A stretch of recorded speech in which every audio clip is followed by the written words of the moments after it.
करेंगे। तो चलिए स्टार्ट करते हैं। आज का जो पहला क्वेश्चन है, हमारे नींद के जो लेखक हैं वह हैं बीरेन डंगवाल। याद रखिएगा, बीरेन डंगवाल। तो अब चलिए आगे बढ़ते हैं। इसका जो पहला क्वेश्चन है वह क्या है, जो देखिएगा। कहते हैं हमारी नींद शीर्षक कविता किस काव्य संग्रह से ली गई है। तो जल्दी से आप लोग बताइएगा कि यह जो हमारी नींद है शीर्षक कविता किस काव्य संग्रह से ली गई है। सभी को गुड इवनिंग। चलिए, तो इसका सही आंसर क्या होगा, तो आप लोग जानते हैं कि इसका सही आंसर है यह दुष्चक्र में श्रेष्ठता से आपको लिया गया हमारी नींद। इसका सही आंसर ए हो जाएगा। चलिए और आगे बढ़ते हैं हम लोग। अगला प्रश्न है, बीरेन डंगवाल किस दैनिक पन्न के संपादकीय सलाहकार रहे। तो याद रखिएगा, जो यह हो जाएगा इसका सही आंसर इसका अमर उजाला। अमर उजाला दैनिक जो आपका का था, जो पत्रिका था उसका जो आपका बीरेन डंगवाल का थे तो संपादक किया करते थे, इसका सलाहकार के रूप में काम करते थे अमर उजाला के। चलिए आगे बढ़ते हैं। अगला प्रश्न है कि इसी दुनिया में किसकी कृति है। तो आप जानते हैं कि इसी दुनिया में किसकी कृति है, तो वह जो कृति है बीरेन डंगवाल की, ऑप्शन डी हो जाएगा। अब चलिए आगे बढ़ते हैं। अगला प्रश्न है उसको देखिएगा। कविता में देवी जागरण कहाँ हुआ। तो आप जानते हैं कि गरीब बस्तियों में हुआ था, ऑप्शन बी सही होगा जी। अब चलिए आगे बढ़ते हैं, अगले प्रश्न को देखेंगे। कविता में किसका जीवन क्रम पूरा हुआ उल्लिखित है। तो मधुमक्खी का, याद रखिएगा मधुमक्खी का नहीं, मक्खियों का जीवन क्रम पूरा हो जाता है, ऑप्शन आपका डी सही होगा जी। आगे बढ़ते हैं। अगला प्रश्न है कि बीरेन डंगवाल का जन्म कब हुआ था। जी हाँ, बीरेन डंगवाल का जन्म हुआ था 15 अगस्त 1947 को। इसलिए आपका याद रखना है बीरेन डंगवाल, मतलब कि ये डिंग हाँकते थे कि हम जन्म लिए तो आज़ाद हो गया देश। आप जानते ही हैं कि आपका क्या होता है, तो 15 अगस्त 1947 को कहा था तो भारत देश आज़ाद हुआ था। इनका जन्म हुआ था 5 अगस्त 1947 को, याद रखिएगा। इसलिए यह डंगवाल थे, बीरेन डंगवाल। यहाँ देखिए बीरेन डंगवाल का जन्म कहाँ हुआ था, तो आप जानते ही हैं। जल्दी से आप लोग जितने भी बच्चे देख रहे हैं सब कोई इसका आंसर करेंगे। तो बीरेन डंगवाल का जो जन्म हुआ था यह हुआ था उत्तराखंड में। याद रखिएगा, जो आपका होता है उत्तराखंड को, वो जो आपका उत्तरांचल के नाम से भी जानते हैं। अगला प्रश्न है, बीरेन डंगवाल का काव्य संग्रह है। तो आप जानते ही हैं कि इसका सही आंसर हो जाएगा इनका जो दोनों हो जाएगा आपका, इसी दुनिया में और दुष्चक्र में श्रेष्ठता जो आपका बात है, तो ये दोनों आपका सही हो जाएगा, ऑप्शन आपका सी हो जाएगा। याद रखिएगा दोनों। अगला प्रश्न है, हम जब नींद में होते हैं तब किसका जीवन क्रम पूरा हो जाता है। तो अभी आप लोग देखे थे कि मक्खियों का आपका जीवन क्रम पूरा हो जाता है, ऑप्शन आपका क्या है, तो सी सही हो जाएगा। अगला प्रश्न है, बीरेन डंगवाल की प्रारंभिक शिक्षा कहाँ हुई थी। तो आप जानते ही हैं कि बीरेन डंगवाल का जो प्रारंभिक शिक्षा हुआ था वो आपका क्या था, तो तीनों जगह में हुआ था, याद रखिएगा इनमें से सभी। अगला प्रश्न है वह देखिए आपका, बीरेन डंगवाल किस विश्वविद्यालय से एमए किए थे। तो इनका सही आंसर हो जाएगा, आप जानते ही हैं कि इलाहाबाद विश्वविद्यालय से, ऑप्शन आपका बी सही होगा। अगला प्रश्न है कि दंगे, आगजनी और बमबारी में किसका चित्रण किया गया है। तो याद रखिएगा कि इसमें जो चित्रण किया गया है वह सामाजिक यथार्थता को चित्रण किया गया है, ऑप्शन ए सही होगा। अगला प्रश्न है, कविता में नए प्रतिमान क्या है। तो याद रखिएगा कविता में नए प्रतिमान क्या है, तो श्रीकांत वर्मा है, याद रखिएगा, ऑप्शन आपका बी सही होगा। अगला प्रश्न को देखेंगे, प्रश्न नंबर आपका क्या है, तो प्रश्न नंबर 14 है, टिहरी गढ़वाल कहाँ अवस्थित है। तो वह उत्तराखंड में, याद रखिएगा, ऑप्शन आपका डी सही होगा।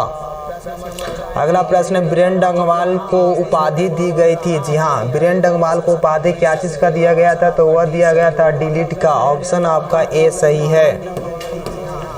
आगे बढ़ते हैं। अगला प्रश्न है कि हमारे नींद कविता में कवि ने किसका उल्लेख किया है। तो आप लोग जानते हैं कि गरीब बस्तियों का उल्लेख किया गया है, ऑप्शन आपका सी सही होगा।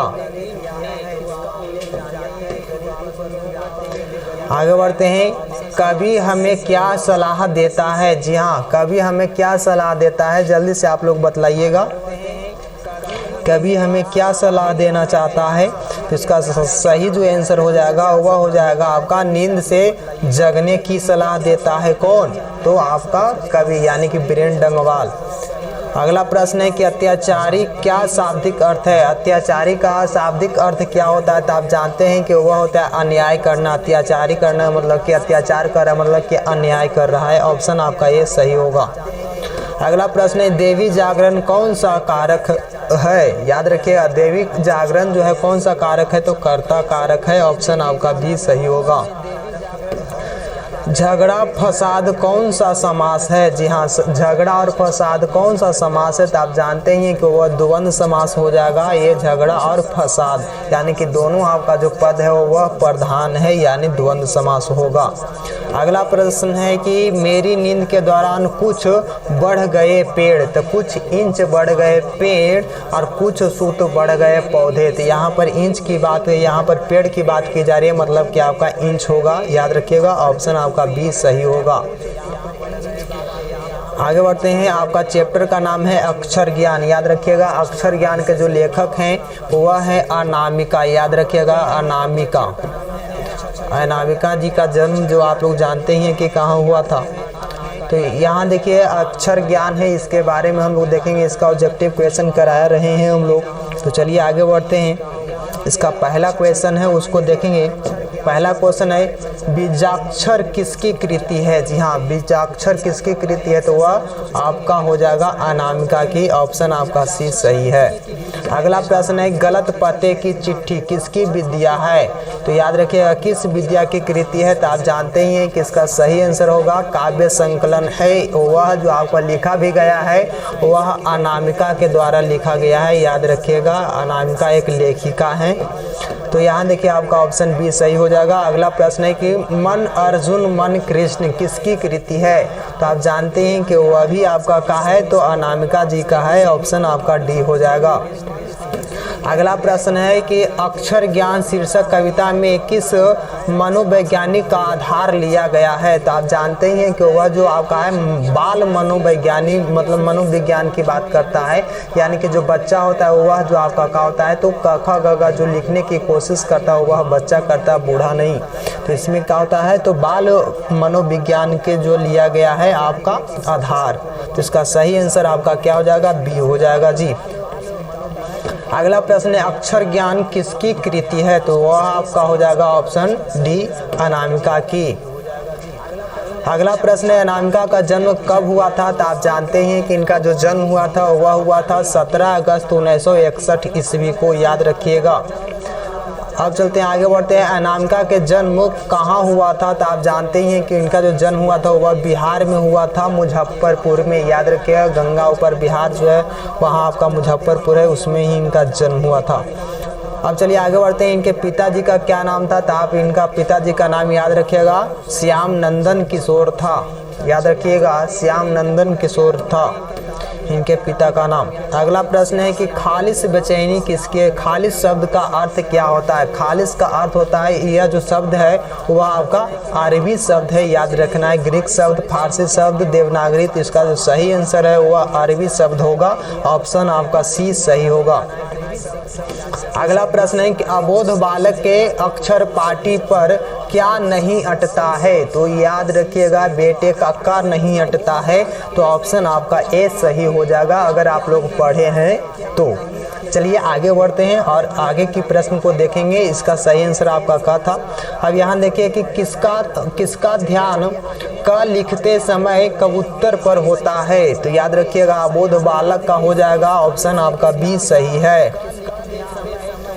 अगला प्रश्न है बालक अड़ के ड को क्या मानता है या समझता है? तो जो अड़ को का जो ड होता है उसको क्या मानता है? तो वह मानता है माँ। ऑप्शन आपका ए सही होगा। अगला प्रश्न है कविता अक्षर ज्ञान में ई को क्या कहता है? तो यहाँ पर आपको देखिएगा तो यहाँ पर ई नहीं होगा, यहाँ पर अंगा होगा। तो यहाँ पर जो अंगा की बात करते हैं, अड़ा की बात करते हैं, ऐसा जो लिखाता है उसकी बात कर रहा है। तो यहाँ पर जो आपका अड़ा ऐसा नहीं लिखाता है, इस प्रकार से अड़ा लिखाता है। तो याद रखिए यहाँ पर ये लिखा गया है, यहाँ पर आपका बुंदा होगा। तो इसका क्या होगा? माँ बेटा होगा। याद रखिएगा अक्षर ज्ञान में जो अड़ा होते हैं यहाँ पर जो ऐसा होगा को क्या कहता है? तो माँ बेटा कहता है, वो अबोध बालक। ऑप्शन बी होगा। खालिस खरा या शुद्ध बेचैनी किसकी है? खालिस बेचैनी किसकी है? तो वह आपको हो जाएगा, तो यहाँ पर देखिएगा ऑप्शन इसका क्या हो जाएगा? तो बेटे की है। उसका जो खालिस बेचैनी जो आपको ऐसे होता है, यहाँ पर आपका बेटा दे दिया है, ऑप्शन आपका सी होगा। लेकिन आपको वहाँ पर खालिस बेचैनी की बात करेगा तो आपका हो जाएगा खरगोश, वहाँ पर ऑप्शन देगा। तो यहाँ देखिए आपका सही आंसर बेटे है। आगे बढ़ते हैं। अगला प्रश्न है कि कविता में घ से किसका बोध कराया जाता है? तो घ से घड़ा, यानी कि याद रखिएगा जो आप लोग घड़ा देखते हैं पानी वाला, तो इसका सही आंसर हो जाएगा डी, जो लुढ़क जाता है। आगे बढ़ते हैं। अगला प्रश्न है कवित्री अनामिका ने इनमें से किसका संपादन किया है? तो याद रखिएगा कहती हैं औरतें, इनका सही आंसर हो जाएगा ऑप्शन ए, कहती हैं औरतें का संपादन अनामिका जी ने किए थे। अगला प्रश्न है कि कवित्री अनामिका जी की आलोचनात्मक लेखन है। जी हाँ, याद रखिएगा तो इनका जो आलोचनात्मक जो लेखन है वह है स्त्रीत्व का मानचित्र। याद रखिएगा जो आपका इनका आलोचनात्मक जो आपका लेखन है वह है स्त्रीत्व का मानचित्र। ऑप्शन आपका बी सही होगा। अगला प्रश्न है कि कवित्री अनामिका को किस सम्मान से सम्मानित किया गया था? तो इसका सही आंसर हो जाएगा इनमें से आपको क्या था? तो सभी सम्मान दिया गया था। ऑप्शन आपका डी सही होगा। अब चलिए आगे बढ़ते हैं। अगला प्रश्न को देखेंगे। कवित्री द्वारा अंग्रेजी में लिखी गई आलोचनात्मक लेखन है। कौन सा आपका इनका आलोचनात्मक लेखक लिखा गया है आपका अनामिका जी के द्वारा? आप लोग अगर जानते हैं तो बतलाइएगा। चलिए, तो यह जो आपका हो जाएगा सही आंसर इसका बी हो जाएगा, पोस्ट एलियट पोएट्री। ऑप्शन आपका बी हो जाएगा।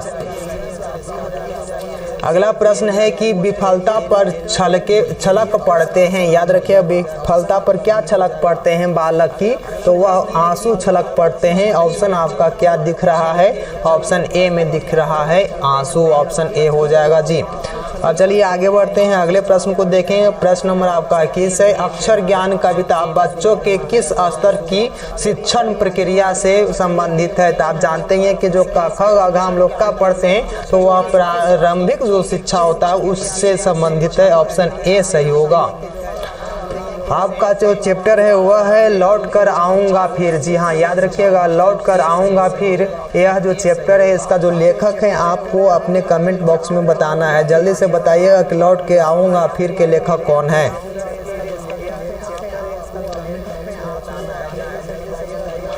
चलिए, तो ये इसका जो सही आंसर हो जाएगा, आप जानते हैं लौट कर आऊँगा फिर का जो लेखक है वह जीवनानंद दास है। याद रखिएगा जीवनानंद दास।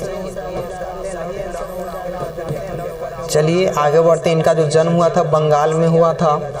इसका जो क्वेश्चन देखेंगे हम लोग, क्वेश्चन है जीवनानंद दास किस भाषा के कवि हैं? तो याद रखिएगा अभी हम बोले थे कि बंगाल में इनका जन्म हुआ था, यानी कि बांग्ला भाषा के कवि हैं। ऑप्शन आपका सी सही होगा। अगला प्रश्न है कि इनमें से कौन सी कृति जीवनानंद दास की नहीं है? याद रखिएगा इनमें से कौन सा ऐसा है कि आपको जीवनानंद दास की नहीं है? तो वह है आपका भूमिजा। याद रखिएगा ऑप्शन डी हो जाएगा, भूमिजा इनकी कृति नहीं है। अब चलिए आगे बढ़ते हैं। अगला प्रश्न है कि पाठ्य पुस्तक में संकलित जीवनानंद दास की कविता हिंदी अनुवाद किसने किया था? तो याद रखिएगा इसका सही आंसर आप जानते हैं प्रयाग शुक्ल हो जाएगा। ऑप्शन आपका क्या है? तो ए में दिख रहे हैं प्रयाग शुक्ल। अगला प्रश्न है कि सातटी तरार तिरमिर किसकी कृति है? तो इसका सही आंसर आप जानते ही हैं कि पूछने की बात नहीं हो जाएगा। ऑप्शन आपका क्या है? तो बी हो जाएगा, जीवनानंद दास की है। अब चलिए आगे बढ़ते हैं और अगले प्रश्न को देखेंगे। प्रश्न नंबर 5 है लौट कर आऊँगा फिर शीर्षक कविता में उल्लू कहाँ बोलता है? तो कपास के पेड़ पर बोलेगा। ऑप्शन आपका बी हो जाएगा। अब चलिए आगे बढ़ते हैं। अगले प्रश्न को देखेंगे। प्रश्न नंबर आपका 6 है कि जीवनानंद दास का जन्म कब हुआ था? तो आप जानते हैं इसका सही आंसर हो जाएगा आपका 1899 ईस्वी में हुआ था बंगाल में। याद रखिएगा ऑप्शन आपका सी सही है। अगला प्रश्न है लौट कर आऊँगा फिर कविता है क्या है? तो यह कविता जो आपका है राष्ट्रीय चेतना है। ऑप्शन आपका ए सही होगा। अगला प्रश्न है जीवनानंद दास हैं, क्या है? यह कथाकार है, नाटक है, उपन्यासकार है या तो साहित्यकारी हैं? तो इसका सही आंसर हो जाएगा साहित्यकारी। ऑप्शन आपका डी सही है। अगला प्रश्न है उसको देखेंगे। प्रश्न नंबर आपका 9 है कि कवि मृत्युपरांत कहाँ आने की लालसा रखता है? तो वह जानते हैं कि मातृभूमि बंगाल में आने की बात करता है, मातृभूमि की नदियों के किनारे आना चाहता है। तो इसका सही आंसर आपका क्या हो जाएगा? सी हो जाएगा, दोनों हो जाएगा। नदियों के किनारे जहाँ पर आपको जो उनकी नदियाँ हैं, जो आपका रुपसा सा जो गनले से आपका जो एक नदी होता है वहाँ पर आने की बात करते हैं। तो ये जो देखिए मातृभूमि और यहाँ दोनों हो जाएगा, ऑप्शन सी होगा, याद रखिएगा। अब चलिए आगे बढ़ते हैं। अगला प्रश्न है कि किसने जीवनानंद दास की बहु प्रशंसित और प्रसिद्ध कविता का हिंदी में अनुवाद किया था? तो इसका सही आंसर आप जानते ही हैं कि क्या है, तो डी हो जाएगा, प्रयाग शुक्ल। अगला प्रश्न है जो देखिए जीवनानंद दास को जाना जाता है, जी हाँ, जीवनानंद दास को जाना जाता है तो वह जाना जाता है बंगला के आधुनिक कवि के रूप में जाना जाता है। मतलब यानी कि ऑप्शन आपका क्या हो जाएगा? ए हो जाएगा। ए सब आपको नहीं होगा, यही होगा। बंगला के आधुनिक कवि माने जाते हैं, बंगला भाषा थी उसकी। अब चलते हैं आगे बढ़ते हैं। अगला जो प्रश्न है कवि किसके आमंत्रण पर आने की बात कहता है? तो इसका सही आंसर हो जाएगा नदियों और मैदानों के आमंत्रण पर बात करते हैं कि उनका आमंत्रण आने पर मैं खुद आ जाऊंगा। अगला प्रश्न है कवि अगले जन्म में क्या क्या बनने की संभावना व्यक्त करता है? जल्दी से आप लोग बताइएगा कि कवि अगले जन्म में क्या क्या बनने की संभावना व्यक्त करता है। जल्दी से आप लोग बताइए कि इसका सही आंसर क्या हो जाएगा। तो इसका सही जो आंसर हो जाएगा आप जानते हैं कि ऑप्शन बी हो जाएगा, कौवा, हंस, उल्लू, सारस की बात करता है। ऑप्शन आपका बी सही है। अगला प्रश्न है कि कवि किसके बीच अंधेरे में होने की बात करता है? तो आप जानते ही हैं कि सारसों के बीच में, सरसों यहाँ पर लिखा है, सरसों नहीं यहाँ सारस होगा, सारसों के बीच में आने की बात करता है शाम के टाइम में। चलिए आगे बढ़ते हैं, अगला प्रश्न को देखेंगे। रूपसा क्या है? तो बंगाल की एक नदी है। चलिए आगे बढ़ते हैं।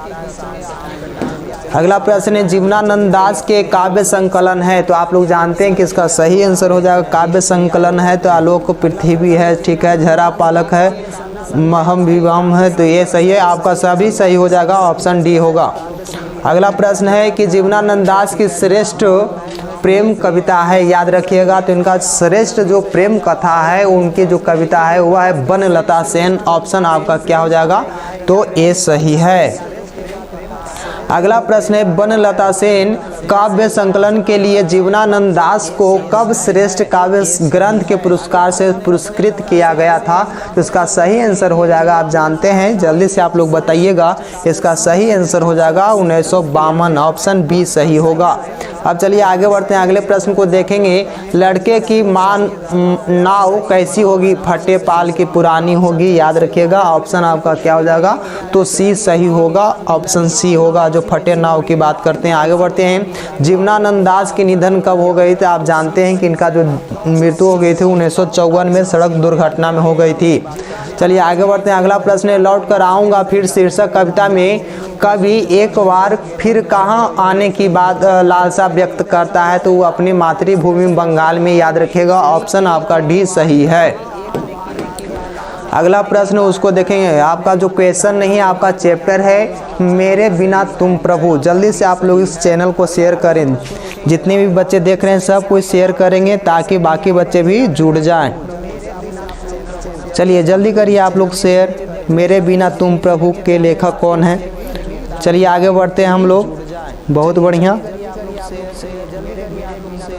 सब्सक्राइब भी कर ले। तो यहाँ देखिए आपका चैप्टर है मेरे बिना तुम प्रभु के, जो आपका क्वेश्चन करा रहा हूँ मैं। यहाँ देखिए आपका क्वेश्चन है कि रेनर मारिया रिल्के किस भाषा के कवि हैं? तो जर्मन भाषा आपका ऑप्शन ए में दिख रहा है, ऑप्शन ए सही होगा। अब चलिए आगे बढ़ते हैं, अगला प्रश्न है कि पाठ्य पुस्तक में संकलित रिल्के की कविता का हिंदी अनुवाद यानी कि रूपांतरण किसने किया था? तो धर्मवीर भारती ने किया था, ऑप्शन आपका बी सही होगा। अब चलिए आगे बढ़ते हैं, अगले प्रश्न को देखेंगे। प्रश्न नंबर आपका आपका 3 है, पाठ्य पुस्तक में संकलित रिल्के की कविता किस भाव की है? तो आप जानते हैं कि इसका सही आंसर वीर भाव की है, श्रृंगार भाव की है, भक्ति भाव की है। तो यहाँ पर देखिए आपका भक्ति भाव हो जाएगा, यहाँ पर अपने भगवान की बात करता है, तो इसका सही आंसर बी हो जाएगा। 1 मिनट, यहाँ पर सी किया गया है ना, तो इसका सही आंसर आपका क्या है? तो ये वाला हो जाएगा, भक्ति भाव से होगा, याद रखिएगा। इसका सही आंसर सी दे रहा था, यहाँ देखिए आपका क्या हो जाएगा, तो ये भक्ति भाव हो जाएगा। ऑप्शन आपका ये वाला होगा, भक्ति भाव, ए ऊपर नीचे है, ठीक ना, तो भक्ति भाव से हो जाएगा। चलिए आगे बढ़ते हैं, अगला प्रश्न उसको देखिए। भगवान की कृपा दृष्टि कहाँ विश्राम करती है? तो वो अपने ललाट पर की बात करते हैं, कपोलों की बात करते हैं। तो इसका सही आंसर हो जाएगा आपका क्या हो जाएगा? डी हो जाएगा, ऑप्शन डी। चलिए आगे बढ़ते हैं, अगले प्रश्न को देखेंगे। प्रश्न नंबर आपका क्या है? तो 5 है। कवि किसके स्वाधीन होने की बात करता है? याद रखिएगा, किसकी स्वाधीन? तब मदिरा का, ऑप्शन डी हो जाएगा जी, याद रखिएगा। चलिए आगे बढ़ते हैं, अगले प्रश्न को देखेंगे। मेरे बिना तुम प्रभु के लेखक कौन है? तो याद रखिएगा, इसका सही आंसर आपको देना है। जल्दी से आप लोग बतलाइए और जल्दी से आप लोग शेयर कर दें, जितने भी दोस्त यार ना देख रहे हैं सबको दिखला दीजिए कि क्लास स्टार्ट है। तो इसका सही आंसर हो जाएगा, ऑप्शन आपका क्या है? तो ए सही होगा, रेनर मारिया रिल्के। अब देखिए इनका जो जन्म की बात करता है कि रिल्के का जन्म कब हुआ था, तो इनका जो सही आंसर हो जाएगा वह हो जाएगा ऑप्शन सी, 4 दिसंबर 1875 को हुआ था इनका जन्म, याद रखिएगा। आगे बढ़ते हैं, अगले प्रश्न को देखेंगे। प्रश्न नंबर आपका क्या है?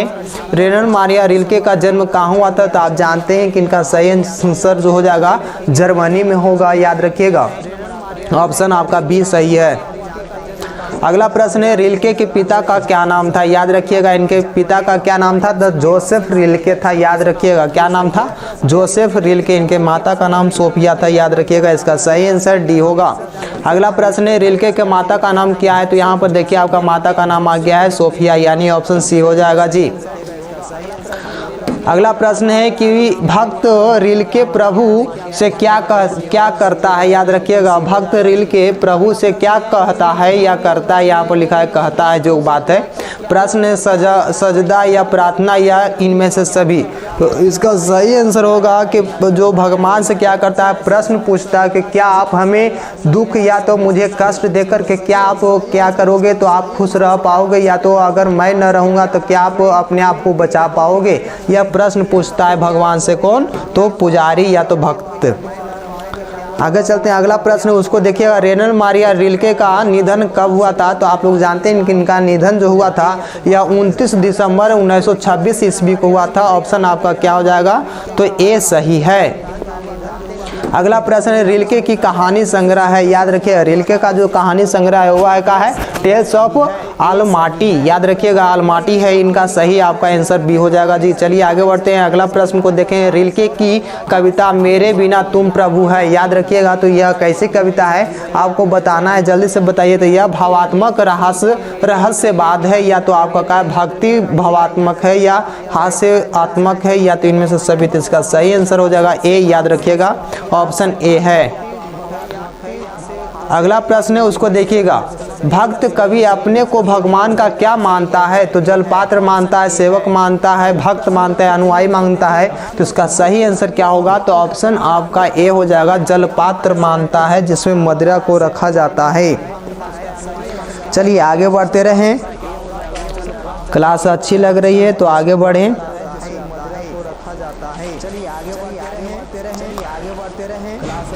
चलिए आगे बढ़ते हैं बुआ, इसका जो आंसर सही क्या हो जाएगा? जलपात्र, ऑप्शन ए सही है। अगला प्रश्न है, रिल्के का काव्य संग्रह है, याद रखिए। रिल्के का काव्य संग्रह कौन है? तो इसका सही आंसर हो जाएगा इनमें से सभी, ये सभी आपका उनकी कविता है, याद रखिएगा, ऑप्शन डी होगा। अगला प्रश्न है, रिल्के का मुख्य उपन्यास है, जल्दी से आपको बताना है कि रिल्के का मुख्य उपन्यास क्या है। तो वह जो आपका है the notebook of malt lords of bridge, याद रखिएगा, ऑप्शन आपका क्या हो जाएगा? तो बी हो जाएगा, सही आंसर बी है। आगे बढ़ते हैं, अगला प्रश्न को देखेंगे। शानदार लापता किसका गिर जाएगा? तो कवि का, सेवक का, प्रभु का या पुतला का? तो इसका सही आंसर आपका क्या हो जाएगा? प्रभु का हो जाएगा, ऑप्शन आपका सी सही है। अगला प्रश्न उसको देखिए, लवदा का शाब्दिक अर्थ क्या है, जल्दी से आपको बताना है। तो इसका सही अर्थ लवदा का मतलब होता है चोगा, याद रखिएगा। ऑप्शन आपका क्या हो जाएगा, ए हो जाएगा। अगला प्रश्न है, रेनन मारिया रिल्के द्वारा रचित कविता है, तो आप जानते हैं कि मेरे बिना तुम प्रभु हो जाएगा। ऑप्शन आपका ए सही है। आपका जो चैप्टर का नाम है वह है दही वाली मगम्मा, याद रखिएगा, दही वाली मगम्मा। जल्दी से आप लोग शेयर करें, हर एक चैप्टर पर आप लोग शेयर करेंगे। चलिए तो आगे बढ़ते हैं, अगले चैप्टर का जो क्वेश्चन है उसको देखेंगे। दही वाली मगम्मा आप लोग चैप्टर पढ़े हैं। क्वेश्चन है आपका कि दही वाली मगम्मा में आपका पहला प्रश्न है कि मगम्मा क्या बेचती थी, तो दही बेचती थी। ऑप्शन आपका बी सही है। अगला प्रश्न है, दही वाली मगम्मा कहानी का कहानीकार कौन है, तो आप जानते हैं कि श्रीनिवास हैं, याद रखिएगा। ऑप्शन आपका क्या हो जाएगा, तो ए हो जाएगा। चलिए आगे बढ़ते हैं, अगले प्रश्न को देखेंगे। प्रश्न है, दही वाली मगम्मा कहानी का प्रमुख पात्र कौन है, तो मगम्मा, याद रखिएगा। ऑप्शन आपका क्या हो जाएगा, तो ए हो, बी हो जाएगा, याद रखिएगा। Option B Magamma. आगे बढ़ते हैं, अगला प्रश्न है कि दही वाली मगम्मा कहानी का कथावाचक कहाँ से है, याद रखिएगा। तो यह बंगलुरु से होगा, याद रखिएगा। ऑप्शन सी हो जाएगा। आगे बढ़ते हैं, अगले प्रश्न को देखेंगे। दही वाली मगम्मा कहानी किसे संदेश देती है, याद रखिएगा। तो किसे संदेश देती है, तो बहुओं को संदेश देती है। जो आपका मगम्मा की बहू होती है उसकी नाम क्या होता है, नजम्मा होता है। चलिए आगे बढ़ते हैं, अगला प्रश्न उसको देखिए। मगम्मा के परिवार के कुल कितने सदस्य थे, याद रखें। मगम्मा, उसका बेटा, पुतोह और एक पोता था। ऑप्शन आपका क्या हो जाएगा, डी हो जाएगा, सी हो जाएगा, 4, याद रखिएगा 4।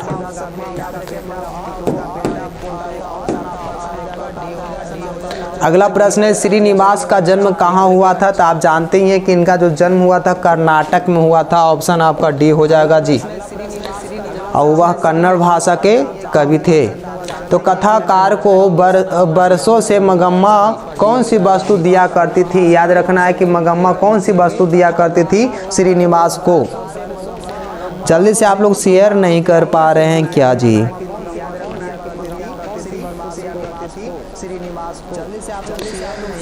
चलिए तो यह हो जाएगा दही दूध सब्जी, यह क्या हो जाएगा, तो दही हो जाएगा। ऑप्शन डी हो जाएगा जी।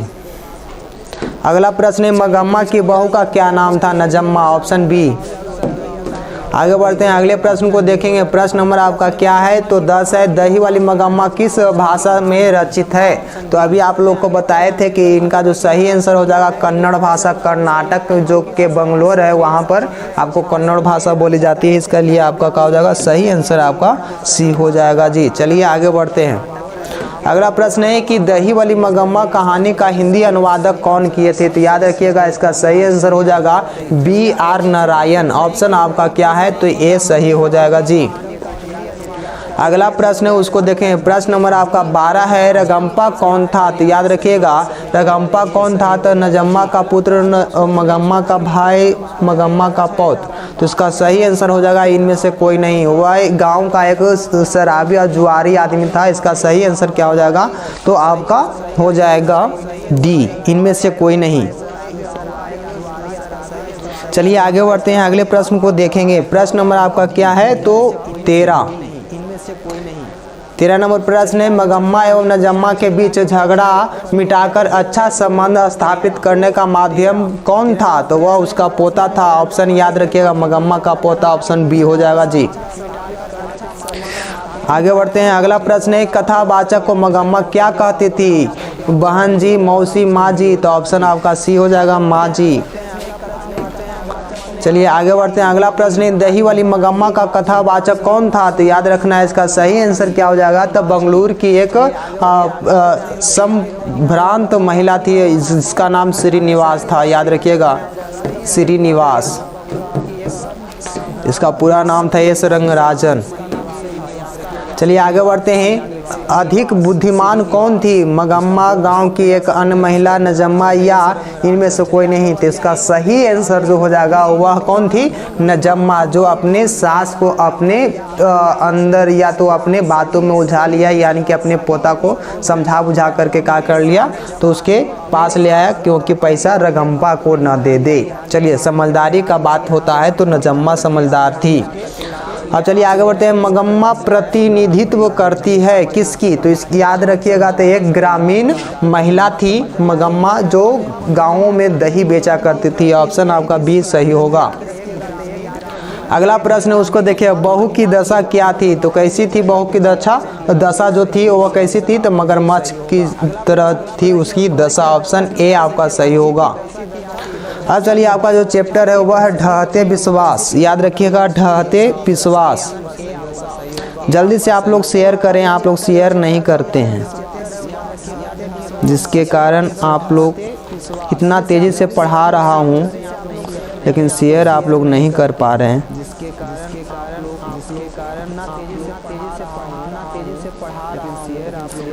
चलिए आगे बढ़ते हैं।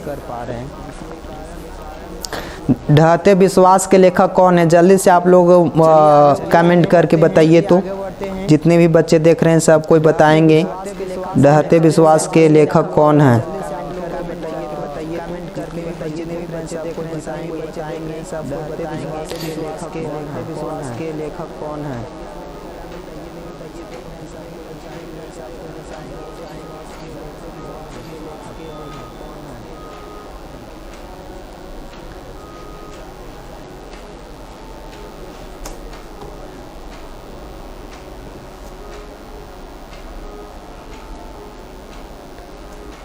चलिए आगे बढ़ते हैं। ढहते विश्वास के लेखक कौन है? तो आप जानते ही हैं। तो चलिए आगे बढ़ते हैं। अगला प्रश्न है, ढहते विश्वास कहानी में किस राज्य को बाढ़ एवं सूखा से प्रभावित दिखाया गया है? तो याद रखिएगा, जो यह जो प्रदेश है यानी राज्य है वह है उड़ीसा। ऑप्शन आपका क्या हो जाएगा? तो सी सही है। अब चलिए आगे बढ़ते हैं। ढहते विश्वास कहानी का कहानीकार कौन है? अभी हमने पूछा था, तो इसका सही आंसर हो जाएगा सात कोड़ी होता। याद रखिएगा, ऑप्शन आपका क्या हो जाएगा? सी सही है।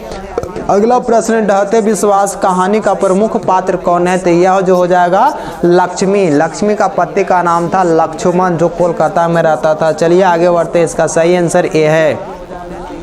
अगला प्रश्न है कि ढहते विश्वास कहानी में कहाँ से जन जीवन का चित्रण किया गया है? तो यह सही आंसर हो जाएगा, वह हो जाएगा उड़ीसा। ऑप्शन आपका ए सही है।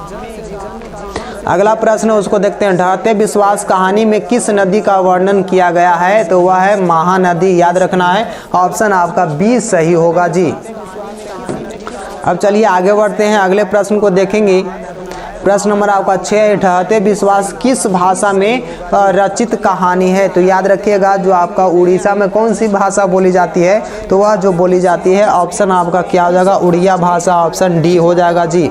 चलिए आगे बढ़ते हैं। अगला प्रश्न है, लक्ष्मी कौन थी? याद रखिएगा, तो लक्ष्मी कौन थी? तो यह एक दीन महिला थी, यानी कि गरीब महिला थी। ऑप्शन आपका बी हो जाएगा, जिसका पति हुआ का था, तो यह कोलकाता में काम करता था और यह जो गांव में एक तहसीलदार के यहाँ काम करती थी, जिसके कारण इसका कहा था तो घर द्वार चलता था, यानी कि जो भी आपका होता है दिनचर्या प्रतिदिन का कटता था, घर चलता था उसकी पैसा से। अगला प्रश्न है कि लक्ष्मी के पास कितनी जमीन थी? तो 1 बीघा जमीन था। ऑप्शन आपका क्या हो जाएगा? ए करेक्ट है। अगला प्रश्न है कि ढहते विश्वास कहानी किस राज्य की प्राकृतिक आपदा पर आधारित है? तो राज्य जो हो जाएगा उड़ीसा हो जाएगा। ऑप्शन आपका सी सही है।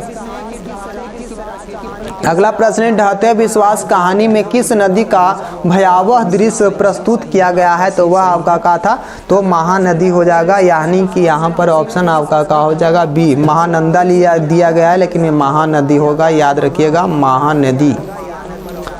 आगे बढ़ते हैं, अगले प्रश्न को देखेंगे। प्रश्न नंबर आपका 11 है कि लक्ष्मी के गांव के समीप किस देवी देवता के मंदिर थे? तो याद रखिएगा, इसके जो आपका समीप को जो आपका क्या था तो मंदिर की बात करता है, तो वह जो ऑप्शन आपका हो जाएगा माँ मुंडेश्वरी देवी एवं भगवान शिव की मूर्तियाँ थी, मंदिर थी। ऑप्शन आपका ए सही होगा। अब चलिए आगे बढ़ते हैं। अगला प्रश्न है कि बाढ़ के पानी को रोकने के लिए गांव के लोग किस बांध को मजबूत करने का प्रयास कर रहे थे। तो इसका क्या होगा, दलई बांध। याद रखिएगा, ऑप्शन आपका बी सही हो जाएगा जी। अगला प्रश्न है कि गुण निधि कहाँ से लौटा था। याद रखना है, तो इसका सही आंसर हो जाएगा कटक से। ये जो गुण निधि होता है, गांव का पढ़ा लिखा लड़का होता है जो बाहर पढ़ाई करता है, वह बाहर कहाँ पर, तो यह कटक है। तो कटक में पढ़ाई करके लौटा था गुण निधि। ऑप्शन डी सही है।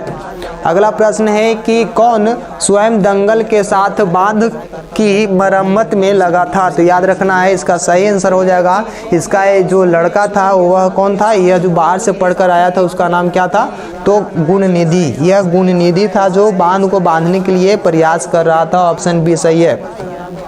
अब देखिए, आपका चैप्टर का नाम है मंगू। याद रखिएगा, मंगू का जो लेखक है वह है, आप लोग जानते ही हैं, ईश्वर पेटलीकर। मंगू आपका चैप्टर नहीं है, मंगू नहीं होगा। इसका जो चैप्टर का नाम है माँ। याद रखिएगा, इसका प्रमुख पात्र मंगू है। माँ चैप्टर है, याद रखिएगा। माँ चैप्टर का जो आपका लेखक है वह है ईश्वर पेटलीकर। याद रखिएगा, मंगू आपको इसमें प्रमुख पात्र है। चलिए आगे बढ़ते हैं।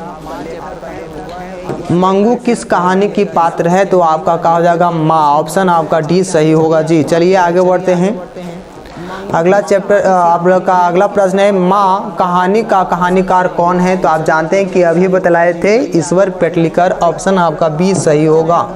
चलिए आगे बढ़ते हैं। अगला प्रश्न है, माँ कहानी में किसकी ममता का वर्णन किया गया है। तो आप जानते ही हैं, जल्दी से आप लोग बताइए। तो इसका सही आंसर जो हो जाएगा वह हो जाएगा, माँ की ममता का वर्णन किया गया है। चलिए आगे बढ़ते हैं। माँ, यानी कि ऑप्शन आपका सही हो जाएगा, माँ। ऑप्शन बी सही है। चलिए आगे बढ़ते हैं, अगले प्रश्न को देखेंगे। प्रश्न है कि माँ कहानी का प्रमुख पात्र कौन है। तो मंगू है। ऑप्शन आपका डी सही होगा जी। चलिए आगे बढ़ते हैं, अगले प्रश्न को देखेंगे। प्रश्न नंबर आपका 5 है कि मंगू कैसी लड़की थी। तो वह पागल थी। याद रखना है, ऑप्शन सी हो जाएगा। चलिए आगे बढ़ते हैं, अगले प्रश्न को देखें। प्रश्न नंबर आपका क्या है, तो 6 है कि माँ किस भाषा में रचित है। तो याद रखिएगा, जो माँ है वह किस भाषा में रचित है, जल्दी से आप लोग को बताना है। तो वह जो माँ जो आपका कहानी है वह है गुजराती भाषा में। ऑप्शन आपका सी सही हो जाएगा जी। आगे बढ़ते हैं, ईश्वर पेटलीकर की रचना है। जल्दी से आपको बताइएगा कि ईश्वर पेटलीकर की जो रचना है वह है खून की सगाई। तो चलिए ऑप्शन आपका क्या हो जाएगा, बी हो जाएगा, खून की सगाई। आगे बढ़ते हैं, अगला प्रश्न है कि माँ कहानी किनके द्वारा लिखा गया है। तो ईश्वर पेटलीकर के द्वारा लिखा गया है। ऑप्शन आपका डी हो जाएगा। अगला प्रश्न है, माँ कहानी में कौन पागल था। तो मंगू। याद रखना है, ऑप्शन बी होगा। किसके पागलपन में सुधार देख लोग मंगू की माँ को अस्पताल जाने की सलाह दे रहे थे। तो उसका नाम था कुसुम। याद रखिएगा, ऑप्शन आपका क्या है, तो ए हो जाएगा। पुष्पा नहीं मारिएगा, नहीं तो झुक जाइएगा आप लोग। यहाँ देखिए, अगला प्रश्न है, उसको देखिएगा। मंगू की उम्र कितनी थी। तो याद रखना है, मंगू की जो उम्र था वह 12 वर्ष था। मंगू का उम्र कितना था, तो 12 वर्ष था। ऑप्शन आपका क्या हो जाएगा, सी सही है। अगला प्रश्न है, मंगू की माँ को कितने पुत्र थे। तो याद रखिए, 2 पुत्र हो जाएंगे। ऑप्शन आपका बी सही है। अगला प्रश्न है, मंगू जिस अस्पताल में भर्ती होती है वहाँ के कर्मचारी हैं। याद रखिएगा कैसन, तो यह व्यवहार कुशल पूर्वक थे, मतलब अच्छे व्यवहार के थे। ऑप्शन आपका ए सही हो जाएगा जी। अगला प्रश्न है, कहानी का प्रधान पात्र कौन है। तो मंगू है। ऑप्शन आपका क्या हो जाएगा, ए हो जाएगा। ए प्रधान पात्र जो आपका मंगू है, लेकिन यहाँ मंगू ही होगा प्रधान पात्र। याद रखिएगा, माँ जो है ये आपका क्या होता है, रीड रोल में नहीं रहती है, उसके जो मरम्मत करती है यानी देखभाल करती है। चलिए, इसका सही आंसर आपका मंगू है। अगला प्रश्न है, इस तरह पागल पुत्री को तो एक माँ ही पाल सकती है, यह किसकी उक्ति है। जल्दी से आपको बताना है। तो समाज के लोगों की। याद रखिएगा, समाज के लोगों के द्वारा बोला जाता है कि पागल लड़की या पागल जो बच्चे या संतान होते हैं उसको देखभाल कौन करते हैं, तो वह करते हैं उसकी माँ। याद रखिएगा, पिता भी नहीं करते हैं। तो जैसा कि आप लोग एक चैप्टर 12th क्लास में पढ़ना है, पुत्र वियोग, है ना। तो यहाँ देखिए आपका चैप्टर का यहाँ पर देख रहे हैं आपका क्वेश्चन आंसर। मंगू को पागलपन को रोग कब से था? तो बचपन से था, याद रखिएगा। जन्मजात था, ऑप्शन आपका बी हो जाएगा। आगे बढ़िए, अगला प्रश्न है उसको देखिएगा। माजी में मंगू को अस्पताल में भर्ती कराने के बाद परिवर्तन हुआ, तो याद रखिएगा। तो अभी क्या हो गई थी? तो पागल हो गई थी। कौन? मंगू की माँ। ऑप्शन आपका बी सी सही होगा, वो अभी पागल हो गई थी। ऑप्शन सी सही है, याद रखिएगा।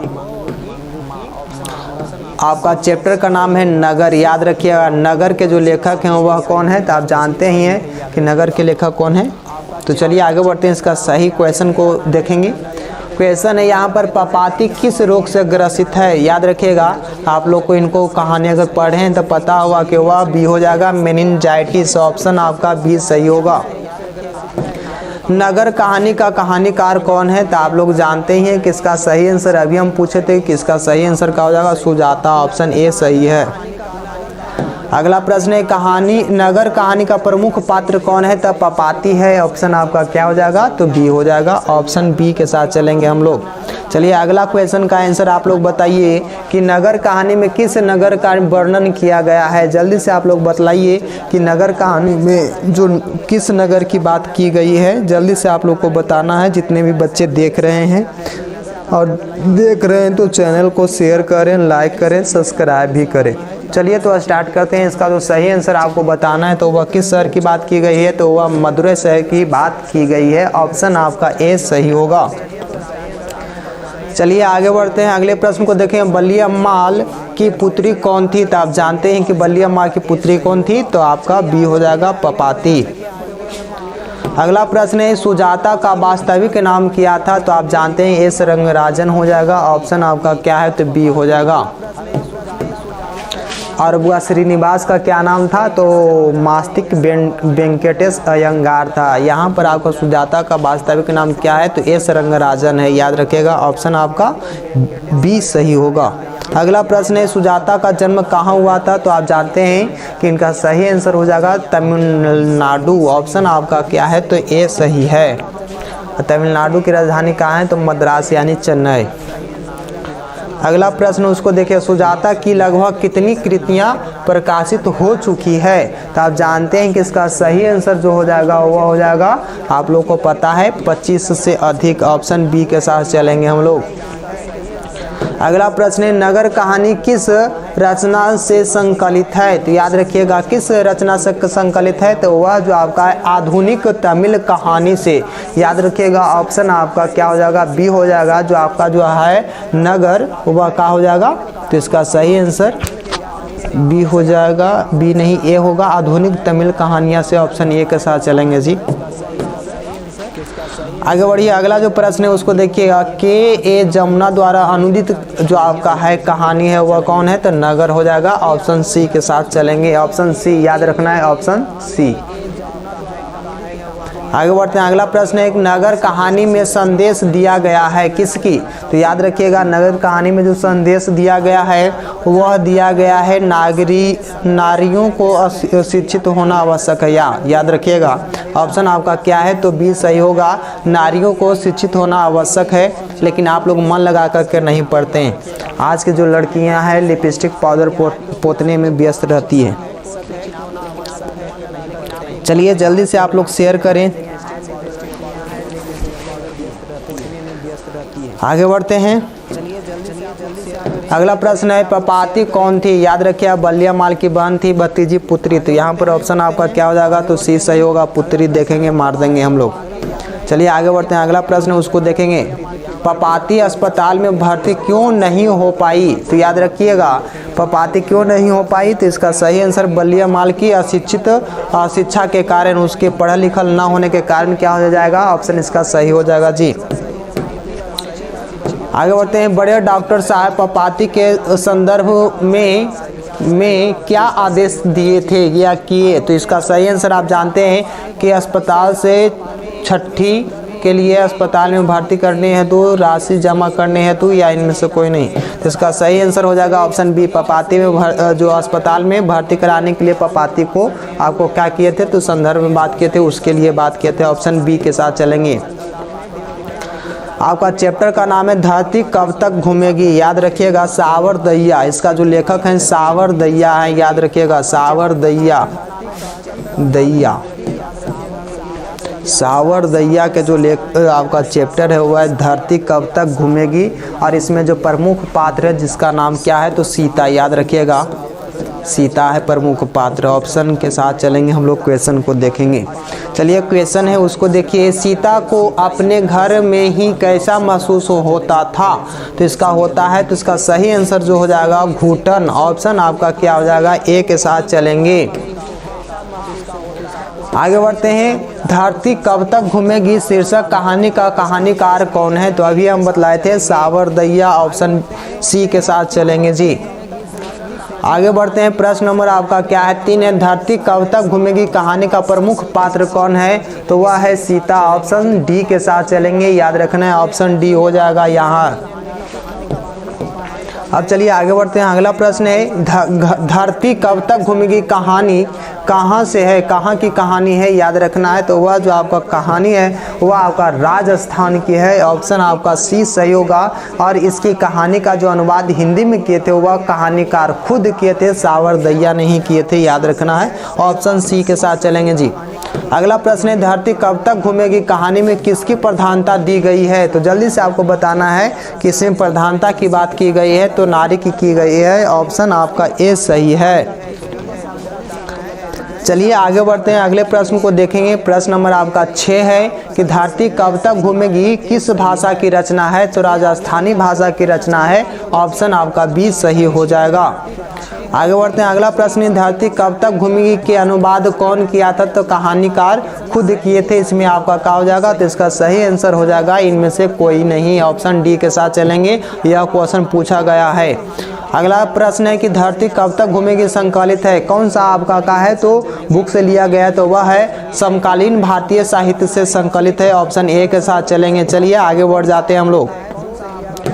प्रश्न है सीता घर छोड़कर क्यों चली जाती है, तो इसका आप लोग को पता होगा कि इसका 50 रुपये देने की बात सुन करके चल जाती है। इसको बहुत खराब लगता है कि ये प्रभु हमें जल्द से इस दुनिया से उठा लो, अब कब तक धरती घूमेगी, मेरा कब तक प्राण रहेगा, मुझे इस घर में घुटन महसूस हो रहा है। तो ऑप्शन आपका क्या हो जाएगा, बी सही होगा। चलिए आगे बढ़ते हैं, सीता को कितने पुत्र थे, तो इसका सही आंसर हो जाएगा यह 3 हो जाएगा जी। 3 आदमी इसका पुत्र था, नारायण, कैलाश और बिरजू, याद रखना है, ऑप्शन बी के साथ चलेंगे। सीता के बड़े लड़के का क्या नाम था, तो आप जानते हैं कि सीता के बड़े जो लड़के का नाम था वह था कैलाश, याद रखिएगा कैलाश। और इसका जो छोटा बेटा का नाम था बिरजू, याद रखिएगा बिरजू, क्वेश्चन पूछता ही है बिरजू। चलिए आगे बढ़ते हैं, और एक और पुत्र था जिसका नाम नारायण था।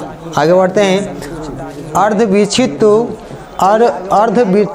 की सी अवस्था किसकी थी, अर्धविच्छित्व सी अवस्था किसकी थी, जल्दी से आपको बताना है। तो वह जो आपका आंसर हो जाएगा वह हो जाएगा सीता। ऑप्शन आपका क्या हो जाएगा, सीता के साथ चलेंगे। ये दोगो तो इसका बेटा ही था, तो इसका सही आंसर आपका सीता होगी। कैलाश की पाली का नाम क्या था, यहाँ पाली नहीं यहाँ पत्नी होगा, याद रखिएगा कैलाश की पत्नी, याद रखिएगा इसका जो पत्नी का जो नाम था, कैलाश के पत्नी का क्या नाम था जो पूछ रहा है, तो याद रखिएगा इसके पिता जो पत्नी का नाम था वह राधा था, याद रखिएगा पत्नी का नाम क्या था, राधा। ऑप्शन ए के साथ चलेंगे। अगला प्रश्न है कैलाश के अपनी माँ यानी सीता को कितने रुपये प्रति माह देने के लिए कहा गया था, तो 50 रुपये। ऑप्शन आपका क्या हो जाएगा, ए सही होगा। अगला प्रश्न है किसके भीतर आंसुओं का समुद्र भर गया, तो आप जानते ही हैं कि किसके आंखों में आंसू भर जाएगा, तो वह हो जाएगी सीता। ऑप्शन आपका क्या है, तो ए के साथ चलेंगे, सीता के साथ। आगे आगे चलिए, तो यहाँ देखिए आपका क्वेश्चन है जो देख लेते हैं। क्वेश्चन आपका क्या है, तो सीता कितने कितने दिन एक लड़के के पास रहती थी, तो एक महीना आप लोग को याद रखना है। ऑप्शन आपका ए सही होगा। अब देखिए आपका क्वेश्चन है सीता अपने को क्या मानती है? तो याद रखिएगा, सीता अपने को क्या मानती है? तो आप जानते ही हैं कि वह जो आपका भिखारिन मानती है अपने आप को। काहे कि वह जो भिखमंगी की तरह 1 महीना उधर 1 महीना इधर ऐसा करके फिर आपको लड़ाई हो जाता है तो 50 रुपया वो देता है, 50 रुपया देता है। तो इस कारण से जो सीता है वह अपने आप को क्या समझती है? भिखारिन है क्या हम, जैसा कि आपको इधर उधर आपको टहला रहा है। ऑप्शन ए आपका सही हो जाएगा। अब चलिए, आपका जो चैप्टर हुआ समाप्त हुआ, आपका जो 29वां चैप्टर का जो ऑब्जेक्टिव था उसको हम लोग कवर कर लिए हैं। तो चलिए, आपका जो इस वीडियो को देखने के लिए बहुत बहुत धन्यवाद, यानी कि thanks for watching this video. और आप लोग बढ़िया तरीक़ा से जो आपका 2 नंबर वाला है 2 मार्क्स वाला जो व्यक्ति है, जो याद रखिएगा 2 मार्क्स वाला जो आपका क्वेश्चन आंसर है उसको आप लोग बढ़िया तरीक़ा से पढ़ लीजिएगा ताकि आपको वहाँ पर छूटे नहीं। और जो आपका क्वेश्चन जो वहाँ पर आते हैं, एक आते हैं क्या होता है जो समरी यानी कि सारांश लिखने की बात आती है, तो वहाँ पर आपको क्या करना है, तो कभी भी ये छोड़ने की बात नहीं कीजिएगा। याद रखिएगा, सारांश कभी भी छूटे ना। और आते हैं जो आपका जो चैप्टर में आपका आते हैं जो आपका गद्य खंड आते हैं, यानी कि गद्यांश आता है, ठीक ना। तो वहाँ आपको बढ़िया से पढ़िएगा, बढ़िया से उसको बनाइएगा ताकि नंबर कटे ना। और एक निबंध तो आता ही है, आप लोग जानते हैं, और एक पत्र लिखना रहेगा, इससे ज़्यादा आपको कुछ नहीं रहेगा। तो बाकी जो ऑब्जेक्टिव है, या अगर इतना आप लोग बढ़िया से वीडियो देखे हैं तो आपको इससे ज़्यादा आपको क्वेश्चन आने वाले में से नहीं, आपको 50 क्वेश्चन आराम से बन जाएंगे। लेकिन आप लोग 1-2 बार और इस वीडियो को, आपको 3 वीडियो बनाए हैं, और आपका व्याकरण का जो वीडियो है उसको आप लोग भी देख लीजिएगा ताकि आपका व्याकरण का जो पोर्शन है वो भी मजबूत हो जाए। काहे कि आपका व्याकरण से भी आपका क्वेश्चन बनता है, व्याकरण का भी हर एक चैप्टर का आपका का है। तो वीडियो अपलोड है इस चैनल पर, जा करके आप लोग देख लीजिएगा। जितने भी बच्चे देख रहे हैं आप लोग शेयर भी करें और चैनल को सब्सक्राइब करें। आप लोग हंसते रहिए, मुस्कुराते रहिए, और बढ़िया से आप लोग क्या करिएगा, तो कल का एग्ज़ाम दीजिएगा। बहुत बहुत धन्यवाद। चलते हैं, आप लोग के लिए शुभ रात्रि।